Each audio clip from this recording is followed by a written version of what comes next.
Hello friends, जैसा कि आप स्क्रीन पर देख रहे हैं, आज हम लोग पढ़ने जा रहे हैं प्रोबेबिलिटी। बीपीएससी टीआरई 3 में जो भी क्वेश्चंस प्रोबेबिलिटी से आया है, हम लोग उसको डिटेल से देखेंगे और शॉर्टकट मेथड भी देखेंगे, शॉर्टकट तरीके से कैसे सॉल्व किया जा सकता है। आप देख सकते हैं स्क्रीन पर, ये प्रोबेबिलिटी से रिलेटेड टर्म्स हैं।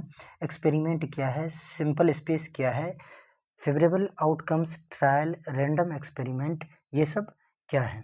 अब नेक्स्ट स्लाइड में आप देख सकते हैं, इम्पॉसिबल इवेंट की प्रोबेबिलिटी 0 होती है, सर्टेन इवेंट की प्रोबेबिलिटी 1 होती है और probability always lie between 0 to 1 होता है। और प्रोबेबिलिटी में जो मेन इंपॉर्टेंट फार्मूला है, ये किसी भी जो इवेंट है उसकी प्रोबेबिलिटी और टोटल नंबर ऑफ इवेंट्स होता है प्रोबेबिलिटी फाइंड आउट करने के लिए। और प्रोबेबिलिटी के अंदर एक रूल फ्रेंड्स बहुत ही इंपॉर्टेंट है, वो रूल ये है क्या है, एडिशन रूल, और दूसरा रूल है multiplication rule. Friends, addition rule और मल्टीप्लिकेशन रूल को अगर समझना है तो हम इसको एक एग्जांपल के थ्रू समझते हैं। अगर दो इवेंट हो रहा है और दोनों इवेंट इंडिपेंडेंट हैं, तो इंडिपेंडेंट इवेंट के लिए हमें मल्टीप्लिकेशन करना पड़ेगा। और अगर दो इवेंट है, दोनों इवेंट एक दूसरे पे डिपेंडेंट हैं, तो उसके लिए हमें एडिशन करना पड़ेगा। तो एडिशन रूल और मल्टीप्लिकेशन रूल दोनों ही बहुत बहुत इंपॉर्टेंट है प्रोबेबिलिटी फाइंड आउट करने के लिए। अब देख सकते हैं ये सब प्रोबेबिलिटी के लिए डिफरेंट डिफरेंट फार्मूलाज हैं। एंड का यूनियन किस तरह से फाइंड आउट करते हैं, इंटरसेक्शन किस तरह से निकाला जाता है। तो अब ये प्रोबेबिलिटी के लिए और के लिए इंटरसेक्शन नहीं होता है, और के लिए क्या होता है फ्रेंड्स, यूनियन होता है, और एंड के लिए इंटरसेक्शन का यूज करते हैं। तो देखते हैं आज प्रोबेबिलिटी में सबसे पहला क्वेश्चन हम लोग देखते हैं। वो क्वेश्चन है, if a coin is tossed twice, एक क्वाइन दो बार टॉस किया जाता है, what is the probability of getting at least one head. ये बीपीएससी टीआरई 3 का क्वेश्चन है फ्रेंड्स। इसमें आप देख सकते हैं, एक सिक्के को दो बार फेंका जाता है और कम से कम एक हेड। तो एक सिक्के को अगर दो बार फेंका जाता है तो टोटल आउटकम्स कितने होंगे ऐसे, तो टोटल एन एस हो जाएंगे फ्रेंड्स। एक सिक्के के कितने फेस, दो, या हेड या टेल कितनी बार फेंका जा रहा है, वो दो बार फेंका जा रहा है। तो जो जितने फेस उसके ऊपर उतने पावर, तो 2 to the power 2 equals to 4 total. अब देखते हैं वो 4 क्या क्या आ सकता है।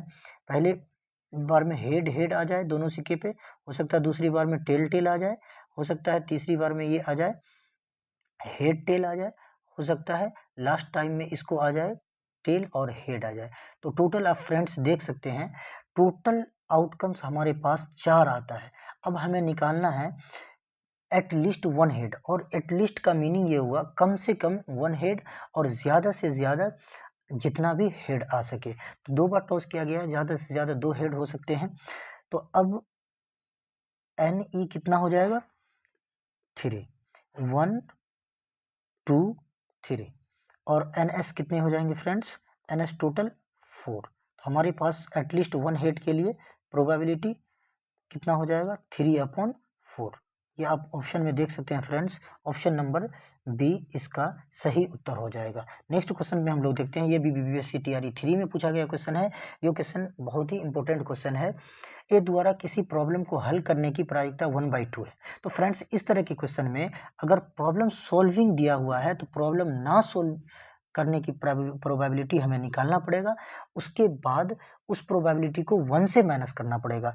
तो देखिए, ए जो है probability P A not means A जो कितना इसकी प्रोबेबिलिटी होगा कि ये प्रॉब्लम को सॉल्व ना कर पाए, करने की 1/2 है। तो टोटल प्रॉब्लम 2 हो जाएगा, और वो करता कितना 1। तो इसका मतलब है कि एक प्रॉब्लम नहीं कर रहा है तो 1/2। इसी तरह से प्रोबेबिलिटी किसकी, बी के नहीं करने की फ्रेंड्स। तो बी कितना कर रहा है, टोटल प्रॉब्लम बी के पास 3 है, 3 में से 2 कर रहा है, इसका मतलब 1 नहीं कर रहा है, तो 1/3। तो 1/3 प्रॉब्लम ये सॉल्व नहीं कर रहा है। तो अब मुझे निकालना है कि इसके जरिया प्रॉब्लम सॉल्व हो जाए, तो उसके लिए प्रोबेबिलिटी क्या हो जाएगा, प्रॉब्लम सॉल्व का के लिए प्रॉब्लम सॉल्व हो जाए, तो इसके लिए हो जाता है फ्रेंड्स 1 माइनस। अब ये इंडिपेंडेंट, ये प्रॉब्लम अलग सॉल्व कर रहा है, ये प्रॉब्लम अलग, ये अलग तरीके से अपना अलग मेथडोलॉजी इस्तेमाल कर रहा है सीखने सॉल्व करने के लिए, बी अलग तरीके से यूज कर रहा है। तो क्या हो जाएगा, मल्टीप्लीकेशन 1/3 इंटू 1/2। तो फ्रेंड्स ये टोटल आ जाएगा 1 माइनस 1/6, टोटल आ जाएगा 5/6। अब देख सकते हैं 5/6 कहाँ पे है, ऑप्शन सी में है, ऑप्शन सही इसका सही आंसर होगा। तो ये प्रॉब्लम सोल्व हो रहा है फ्रेंड्स।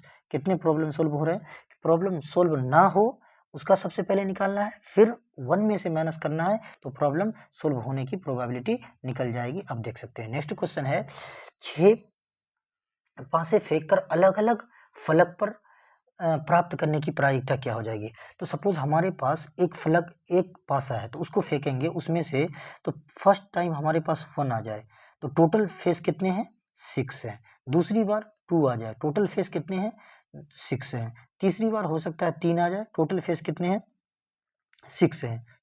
अब अगली बार 4 आ जाए, टोटल फेस कितने हैं, 6 हैं। फिर अगर 5 आ जाए, टोटल फेस कितने हैं, 6 है।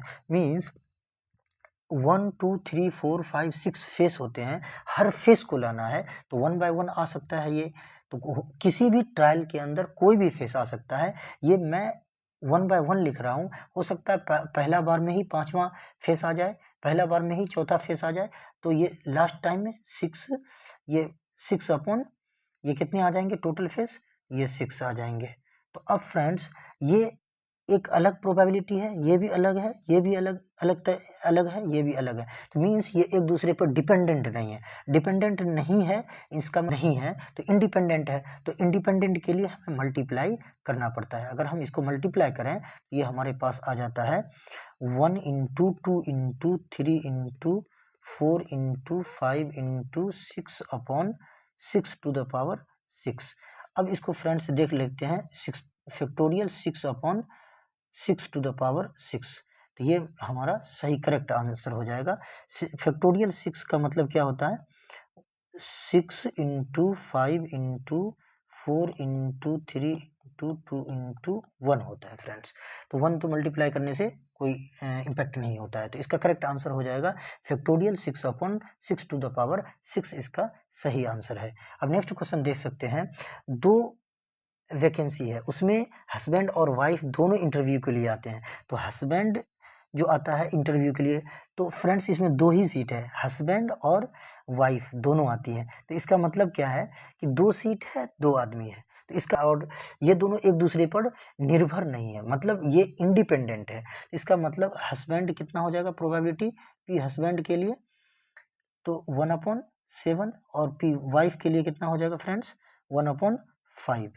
वाइफ के लिए 1/5, क्योंकि ये इंडिपेंडेंट है फ्रेंड्स, इसकी प्रोबेबिलिटी निकालने के लिए हमें क्या करना पड़ेगा, मल्टीप्लाई करना पड़ेगा, इंडिपेंडेंट है। तो प्रोबेबिलिटी के लिए हमें क्या करना पड़ेगा, इसके वैकेंसी फील के लिए, वैकेंसी फील के लिए क्या करना पड़ेगा, 1/5 इंटू 1/7। तो टोटल कितने आ जाएंगे, 1/35। अब करेक्ट देख सकते हैं कौन सा ऑप्शन इसमें होगा, 1/35 ऑप्शन बी सही इसका उत्तर होगा। नेक्स्ट क्वेश्चन हम लोग देख सकते हैं, ये भी बीपीएससी टीआरई 3 में पूछा गया क्वेश्चन है। नेक्स्ट क्वेश्चन देख सकते हैं, probability of getting a number which is divisible by 2 and 3 from the set of natural number. तो फ्रेंड्स इसमें सबसे पहले नेचुरल नंबर का सेट लिखते हैं हम लोग। नेचुरल नंबर का सेट इस तरह से 1 2 3 4 5 6 7 8 9 10 11 12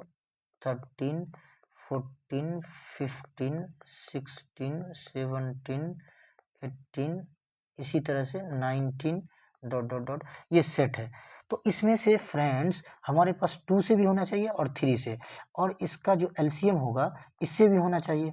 इसका एलसीएम कितना हो जाएगा, 6।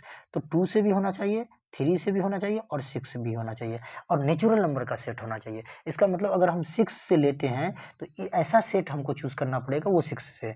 तो एक 1 से लेकर के 6 तक में 6 से डिविजिबल है, 7 से लेकर के 12 तक में 12 वाला डिविजिबल है, और 13 से 18 तक में 18 वाला डिविजिबल है। मतलब 1 से 6 तक में एक सेट ऐसा बना जिसमें एक नंबर ऐसा आएगा जो 6 से डिविजिबल है। तो इसका मतलब 1 से एक सेट बना, और इसमें से किससे, 6 से डिविजिबल है। तो ये इसका मतलब 1/6। इसमें भी एक सेट बना, इसमें 6 से डिविजिबल है, एक सेट बना 6 से डिविजिबल है। तो इस तरह से इसमें हमको नेचुरल नंबर का सेट निकालना था, जो क्या है 2 और 3, और इसके एलसीएम मीन्स 2 और 3 के मल्टीपल से भी क्या हो, डिविजिबल हो, तो वो सेट है। तो हर सेट के लिए अपना अपना सेम प्रोबेबिलिटी है, तो कोई भी एक इसका प्रोबेबिलिटी हो जाएगा, वो इसका सही आंसर हो जाएगा ऑप्शन नंबर ए 1/6। तो फ्रेंड्स, आप वीडियो आपको अच्छा लगा होगा तो प्लीज़ सब्सक्राइब कर दीजिए हमारे चैनल को और बेल आइकन को दबाना ना भूलिए। Thank you for watching this video, और प्लीज़ सजेशन कीजिए कौन सा बीपीएससी का टॉपिक है जिसका प्रीवियस ईयर का क्वेश्चन लाया जाए, जिस पे बेहतरीन से वीडियो बनाया जाए और हम लोग उसके डिटेल से उसका सॉल्यूशन हम लेकर के आएंगे आपके लिए। आप सजेस्ट कीजिए। Thank you so much for watching my video.